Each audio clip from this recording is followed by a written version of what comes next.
ಇವತ್ತಿನ ವಿಡಿಯೋ ಎಡಿಟರ್ಗಳಿಗೆ ಆಗುವಂಥ ಸಮಸ್ಯೆಗಳ ಪರಿಹಾರಕ ವಿಡಿಯೋ ಆಗಿರುತ್ತದೆ.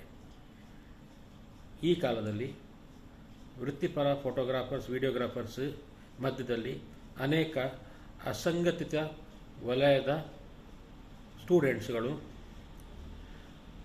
ವಿಡಿಯೋ ರೀಲ್ಸ್ ಮಾಡೋದು, photo reels, photo highlight, video highlights ಮಾಡಿ ಕೊಡುವುದು, ಸುಮಾರು ಒಂದು 500 ರೂಪಾಯಿ, 1000 ರೂಪಾಯಿಗೆ ಮಾಡಿಕೊಡುವುದರಿಂದಾಗಿ ವೃತ್ತಿಪರ ಫೋಟೋಗ್ರಾಫರ್, ವಿಡಿಯೋಗ್ರಾಫರ್ ಮತ್ತು ಎಡಿಟರ್ಗಳಿಗೆ ಜೀವನ ಸಮಸ್ಯೆ ಉಂಟಾಗಿದೆ. ಇದಕ್ಕೆ ಪರಿಹಾರ ಏನಂತ ಹೇಳಿದ್ರೆ, ಮೊದಲನೆಯದು, ಇಂಥ ಕೆಲಸ ಮಾಡುವಂಥವರ ಡೀಟೇಲ್ಸ್ಗಳನ್ನು ತೆಗೆದು ಅವ್ರದ್ದು ಕಾಂಟ್ಯಾಕ್ಟ್ಸ್, ಅವ್ರದ್ದು ಇಮೇಲ್ ಐ ಡಿ, ಎಸ್ಪೆಷಲಿ ಅವ್ರದ್ದು ಮೊಬೈಲ್ ನಂಬರ್ ತೆಗೆದು ನಮಗೆ ಕಳಿಸಿ. ಇದರಿಂದ ನಾವು ಮಾಡುವಂಥ ಪರಿಹಾರ ಏನಂತ ಹೇಳಿದ್ರೆ, ಇಂಥವರನ್ನು ಆರ್ಗನೈಸ್ಡ್ ಸೆಕ್ಟರ್ ಬಿಸ್ನೆಸ್ನಲ್ಲಿ ಎನ್ರೋಲ್ಮೆಂಟ್ ಮಾಡುವುದು, ಇವರನ್ನು ಅಸೋಸಿಯೇಷನ್ಗೆ ಎನ್ರೋಲ್ಮೆಂಟ್ ಮಾಡುವುದು ಅಲ್ಲವೇ ಅಲ್ಲ. ಮತ್ತು ಆರ್ಗನೈಸ್ ಸೆಕ್ಟರಲ್ಲಿ ಇವರನ್ನು ಹೇಗೆ ಸೇರಿಸುವುದು ಅಂತ ಹೇಳಿದ್ರೆ, ಇವರನ್ನು ಟ್ಯಾಕ್ಸ್ ಡಿಪಾರ್ಟ್ಮೆಂಟಿಗೆ, ಇವರು ಟ್ಯಾಕ್ಸ್ ಇವೇಷನ್ ಮಾಡುವಂಥ ಕೋಟ್ಯಾಂತರ ಅಥವಾ ಲಕ್ಷಾಂತರ ಲಾಭದಾಯಕವಾದ ಬಿಸ್ನೆಸ್ಗಳನ್ನು, ಇದರಿಂದ ಆದಾಯ ತೆರಿಗೆಯನ್ನು ಕಟ್ಟಲಿಕ್ಕೆ ಇವರನ್ನು ಒಳಗೊಳಿಸುವುದು. ಇದರಿಂದಾಗಿ ಇಂಥ ಕಮ್ಮಿ ಕ್ರಯದಿಂದ ಕೆಲಸ ಮಾಡುವವರೆಲ್ಲರೂ ಎಲ್ಲ ಆದಾಯ ತೆರಿಗೆ ಎಲ್ಲ ಕೊಟ್ಟು ಕಾನೂನು ಪರವಾಗಿ ಟ್ರೇಡ್ ಲೈಸೆನ್ಸು, ಉದ್ಯಮ ಲೈಸೆನ್ಸ್, GST ಎಲ್ಲ ಮಾಡಿಕೊಂಡ್ರೆ ತನ್ನಷ್ಟಕ್ಕೆ ಅವರು ಕಮ್ಮಿ ರೇಟಿಗೆ ಯಾವ ಕೆಲಸ ಮಾಡುವುದಿಲ್ಲ. ಇನ್ನೊಂದು ವಿಷಯ ಏನಂತ ಹೇಳಿದ್ರೆ, ಇಂಥ ಕಮ್ಮಿ ಕ್ರಯದಲ್ಲಿ ಮಾಡುವಂಥ ಕೆಲಸವು ಏನು ಕ್ವಾಲಿಟಿ ಆಗಿರುವುದಿಲ್ಲ.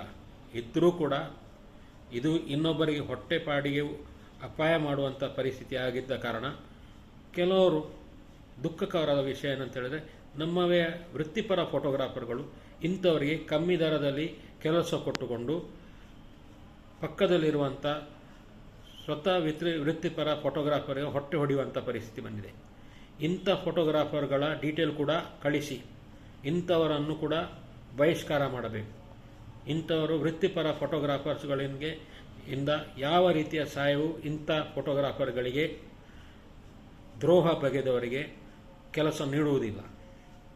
ಮತ್ತಲ್ಲದೆ ಸಂಸ್ಥೆ ಸಂಘಟನೆಯಿಂದ ಇಂಥ ಫೋಟೋಗ್ರಾಫರ್ಸ್, ವಿಡಿಯೋಗ್ರಾಫರ್ಸ್ ಯಾರು ಅಸಂಘಟಿತ ವಿದ್ಯಾರ್ಥಿಗಳಿಗಾಗಲಿ ಅಥವಾ ಅಸಂಘಟಿತ ವಲಯದಲ್ಲಿ ಇರುವಂಥ ಫ್ರೀಲ್ಯಾನ್ಸ್ ಕೆಲಸ ಮಾಡಿಕೊಂಡು ಕಮ್ಮಿ ರೇಟಲ್ಲಿ ಬೇರೆ ಫೋಟೋಗ್ರಾಫರ್, ವಿಡಿಯೋಗ್ರಾಫರ್ ಅಥವಾ ಎಡಿಟರ್ಗಳಿಗೆ ಹೊಟ್ಟೆಗೆ ಹೊಡೆಯುವಂಥ ರೀತಿಯಲ್ಲಿ ಕೆಲಸ ಮಾಡುವವರ ಮೇಲೆ ಸೂಕ್ತ ಕಾನೂನು ಕ್ರಮಗಳನ್ನು ಆರ್ಟಿಕಲ್ 226 ಇಂಡಿಯನ್ ಕಾನ್ಸ್ಟಿಟ್ಯೂಷನ್, ಇದರ right to life of living ಪ್ರಕಾರ ಇವರ ಮೇಲೆ ಕಾನೂನು ಕ್ರಮವನ್ನು ಕೂಡ ನಾವು ತೆಗೊಳ್ಳಲಿದ್ದೇವೆ. ಇದರಿಂದ ಸೂಕ್ತ ಕಂಪನ್ಸೇಷನನ್ನು ಇಂಥವರಿಂದ ನಾವು ಅನ್ಯಾಯ ಆದ ಫೋಟೋಗ್ರಾಫರ್, ವಿಡಿಯೋಗ್ರಾಫರ್ ಅಥವಾ ಎಡಿಟರ್ಗೆ ಧನ ಸಹಾಯ ಮೂಲಕ ಅವರಿಂದಲೇ ಡ್ಯಾಮೇಜಸನ್ನು ತೆಗೆದುಕೊಂಡು ನಿಮಗೆ ಕೊಡುವಂಥ ವ್ಯವಸ್ಥೆ ನಮ್ಮಲ್ಲಿ ಇದೆ.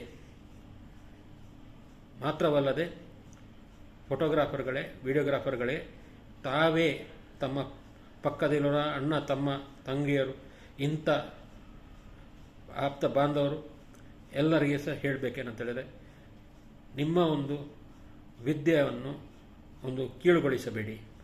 ಇಂಥ ಅಸಂಘಟಿತ ವಲಯದ ಕೆಲಸವನ್ನು ಮಾಡುವವರಿಗೆ ನಿಮ್ಮ ಕೆಲಸವನ್ನು ಕೊಟ್ಟು ನಿಮ್ಮ ಸ್ವಂತ ವೃತ್ತಿಪರ ಫೋಟೋಗ್ರಾಫರ್, ವಿಡಿಯೋಗ್ರಾಫರ್ಗೆ ದ್ರೋಹ ಬಗೆಯಬೇಡಿ. ಇಂಥ ದ್ರೋಹ ಮಾಡಿದಲ್ಲಿ ನಿಮ್ಮ ಮೇಲೆ ಕೂಡ ಟೋಟಲ್ ಸಂಘಟಿತ ಫೋಟೋಗ್ರಾಫರ್, ವಿಡಿಯೋಗ್ರಾಫರ್ ಹಾಗೂ ಎಡಿಟರ್ ಇಂಥವರಿಂದ ನಿಮ್ಮನ್ನು ಕೂಡ ಪೂರ್ಣ ಬಹಿಷ್ಕಾರ ಮಾಡಲಾಗುವುದು. ಇದು ನಿಮಗೆ ಎಚ್ಚರಿಕೆ. ಹಾಗೂ ನೀವು ಕೂಡ ಒಂದು ಮಾನವೀಯರು, ಇನ್ನೊಬ್ಬರನ್ನು ಕೂಡ ಬದುಕಲಿಕ್ಕೆ ಬಿಡಿ. ಎಲ್ಲರೂ ಒಗ್ಗಟ್ಟಿನಲ್ಲಿ ಇರೋಣ.